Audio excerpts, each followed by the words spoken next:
I'm Josh Duncan with SCB News, bringing you this edition of Financial Freedom. The purpose of Financial Freedom is to provide tips to help you achieve financial freedom for personal significance. Life insurance is a topic most adults have discussed and probably even purchased or obtained through their employer. A study released in September 2018 by Forrester's Financial concluded 84% of Americans say most people need life insurance, but only 59% own a form of life insurance. So why the disparity between the percent who need life insurance and those who have coverage? I'm sure there are many reasons. However, in my experience, many do not have coverage or are underinsured because they do not understand the value of life insurance or how it works. In hopes to help you better understand, let's look at the basics of term and whole life insurance. Term is the simplest form of life insurance available. This is a policy covering your life for a period of years or term. This period is typically from 10 to 30 years, increasing in 5-year increments. If you die during the term, the benefit is paid out to the beneficiaries listed on the policy. The cost of all life insurance is based on the risk you pose to the insurance company. In layman's terms, how likely you are to die while covered by the policy. The younger and healthier you are, the lower the price of the insurance. Therefore, term insurance is the least expensive life insurance. And yes, if you survive past the term, the insurance is gone and you receive nothing in return. Generally, the premiums are fixed for the entire policy.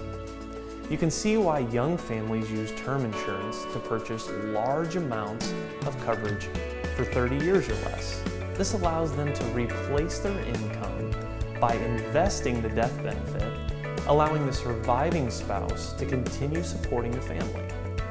It's not uncommon for parents with children at home to have more than $500,000 of term insurance. Now, let's turn to whole life or permanent insurance, which is more complex. The obvious difference is whole life insurance has no term and covers your lifespan. Therefore, since the insurance company is guaranteed to pay out the benefit, this is much more expensive than term insurance. In fact, whole life can cost over 10 times more than term insurance. These policies have a cash value that grows at a guaranteed rate, typically lower than typical investment returns. You can borrow against the cash. If not paid back, the death benefit will be reduced by the loan amount. The premiums are fixed through the life of the policy as well. Early in my adult life, prior to becoming a financial professional, my wife and I purchased some permanent policies.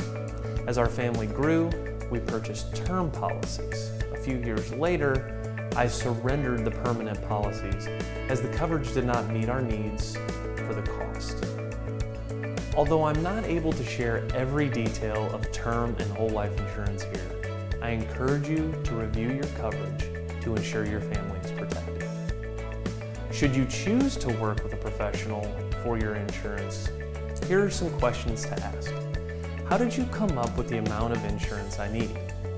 Need-based is the most in-depth approach. Second, how do you make money? They are paid a commission, which is a percentage of the premium. Third, what is guaranteed with the policy? And fourth, what extras do I get with the policy? Finally, can you explain this to me? Life insurance is complex, so ask as many questions as needed. Thank you for joining me for Financial Freedom. I'm Josh Duncan, financial advisor with F5 Financial Planning, helping you achieve financial freedom for personal significance. Please send topics you would like me to cover to josh.duncan@f5fp.com. See you next time.